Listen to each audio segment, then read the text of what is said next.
Good morning, dear students. Today, in this third chapter of trigonometric functions, we will study about the trigonometric functions. In class 10th, you have studied how to find the trigonometric ratios of acute angles. Now, in this class, you will study the trigonometric ratios for higher angles also, and that angles are measured in radians, so that are called trigonometric functions. For this, let us take two perpendicular lines, that is, we draw two axes x and y, and we have drawn a unit circle, that is a circle of radius 1 unit. Now take any point P, AB on this circle, draw perpendicular from P on x-axis, then OM will be A because its x coordinate is A, and PM will be B because y coordinate is B. And since the circle is of unit radius, so OP will be 1.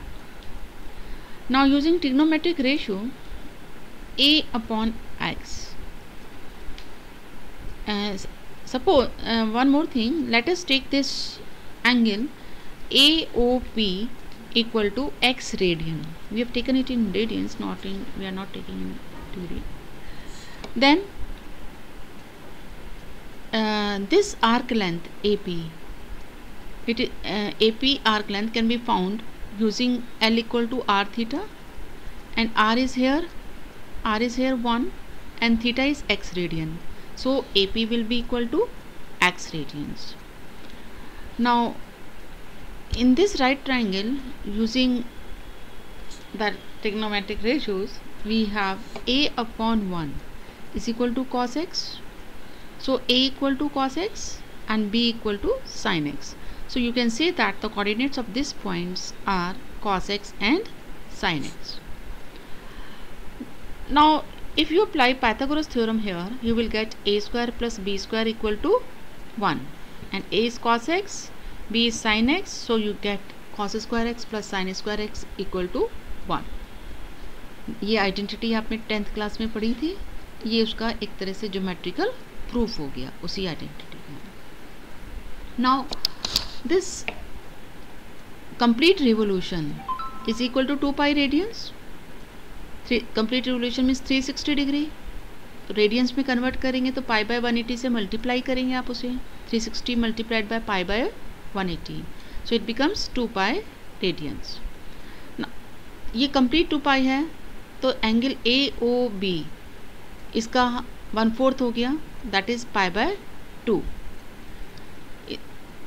Angle AOX dash or AOC, this angle will be pi by 2 plus pi by 2, that is 2 pi, and this whole angle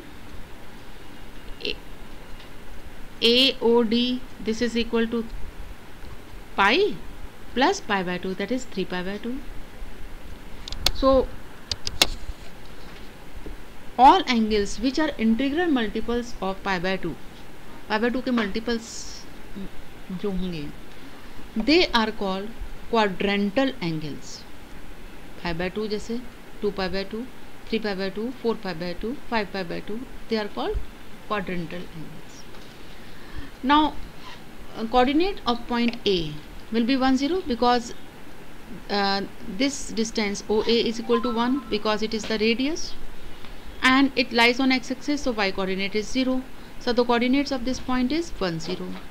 Coordinate of point B will be, again this is 1, and this point lies on y-axis, so x coordinate is 0 and y is 1. For this point C, this distance is 1, so, and on negative x-axis, so x coordinate is -1 and y coordinate is 0 because the point is lying on x-axis. Similarly, this point D lies on negative y-axis, and this distance OD is 1, so the y coordinate is -1. and x coordinate is 0 because it is lying, this point is lying on y axis.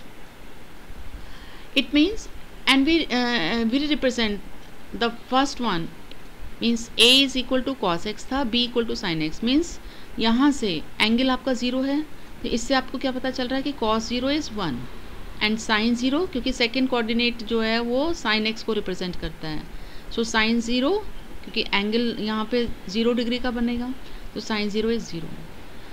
अब आप जब b point पर जाएंगे तो angle कितने degree का हो गया, 90 डिग्री का, and 90 degree is equal to π/2 radians. Radians की टर्म्स में हम बात करेंगे क्योंकि हम ट्रिग्नोमेट्रिक फंक्शंस की बात कर रहे हैं.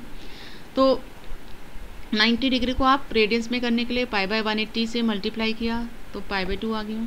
तो यहाँ पर cos π/2 इस x कोऑर्डिनेट से रिप्रेजेंट हो रहा है, मतलब फर्स्ट कोऑर्डिनेट से, दैट इज़ 0, और sin π/2 1. इसी तरह से यहाँ से ये इसके लिए, इस पॉइंट के लिए एंगल कितना हो गया, पाई रेडियंस हो गया यहाँ से यहाँ तक.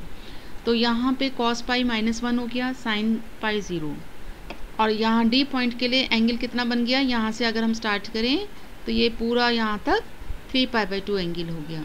सो cos 3π/2 is 0 and sin 3π/2 is -1. जब आपका कंप्लीट रिवोल्यूशन हो जाएगा तो एंगल कितना होगा, 2π radians. So cos 2π is 1 and sin 2π is 0. अगर आप फिर वापस करेंगे 2π के बाद आगे जाएंगे तो वैल्यूज़ रिपीट होना स्टार्ट हो जाएंगी. तो इफ़ x इंक्रीजेस और decreases by any integral multiple of 2π के कोई मल्टीपल अगर हम लेंगे तो चाहे x इंक्रीज हो रहा हो या डिक्रीज हो रहा हो तो साइन और कोसाइन की वैल्यू चेंज नहीं होगी, मतलब उसके बाद वो रिपीट होना शुरू हो जाती हैं. तो इसलिए sin 2nπ plus x is equal to sin x you can write, and cos 2nπ plus x is also cos x where n is integer. और 0 कब कब आ रहा है हमारे पास, हम देख रहे हैं साइन में 0 कब है, 0 पे है, देन पाई पे है, फिर 2π पे, मतलब पाई के इंटीग्रल मल्टीपल्स पर 0 है. तो sin x 0 का मतलब क्या हुआ, x क्या होगा, पाई का इंटीग्रल मल्टीपल होगा, चाहे 1π हो, 0π हो, 2π हो, 3π हो, 4π हो, सब पर फंक्शन की वैल्यू 0 होगी. इसी तरह से यहाँ से हम देख रहे हैं cos कब 0 है, एक तो π/2 पे 0 है, 3π/2 पे 0 है, फिर 5π/2 पे 0 आएगा, मतलब π/2 के जितने भी ऑड मल्टीपल्स होंगे, ये 1, 3π/2, 5π/2, तो जितने भी ऑड मल्टीपल्स होंगे सब पे cos की वैल्यू 0 होगी. तो यहाँ cos x 0 का मतलब x क्या होगा, odd multiple, 2n + y n 2n + 1 represents odd multiple of π/2. अब इसी तरह से हम अब बाकी जो ट्रिग्नोमेट्रिक फंक्शंस हैं उसको डिफाइन कर सकते हैं in terms of these sine and cosine. cosec x is 1/sin x provided x is not equal to nπ, क्योंकि अगर x nπ होगा तो sin nπ 0 हो जाएगा, तो उस केस में ये अनडिफाइंड हो जाएगा. इसी तरह से sec x 1/cos x, और cos x 0 कब होता है, जब x ऑड मल्टीपल होता है π/2 का, इसलिए हमने एक कंडीशन लगाई है x is not equal to 2n + 1 π/2. And tan x is sin x/cos x. Again the condition will be same as this because in denominator you have cos x, and cot x is cos x/sin x, denominator में sin x है, तो जब x nπ होगा तो ये 0 हो जाएगा, इसलिए हमने, और ये अनडिफाइंड हो जाएगा, इसलिए हमने ये कंडीशन लगाई है कि x should not be equal to nπ. Now you have studied the table of trigonometric ratios for angles 0, 30, 45, 60 and 90 in your class 10.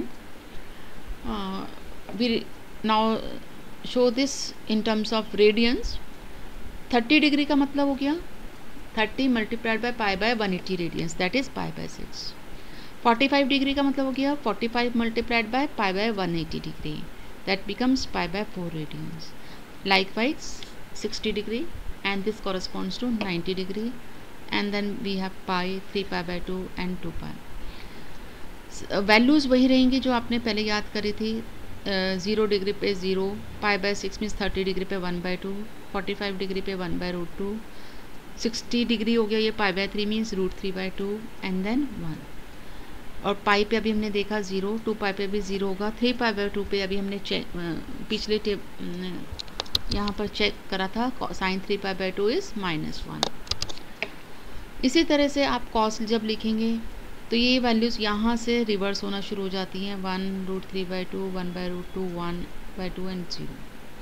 For tangent you divide the two sine by cos करेंगे, यहाँ पे ये 1/0 हो गया इसलिए ये not defined हो गया।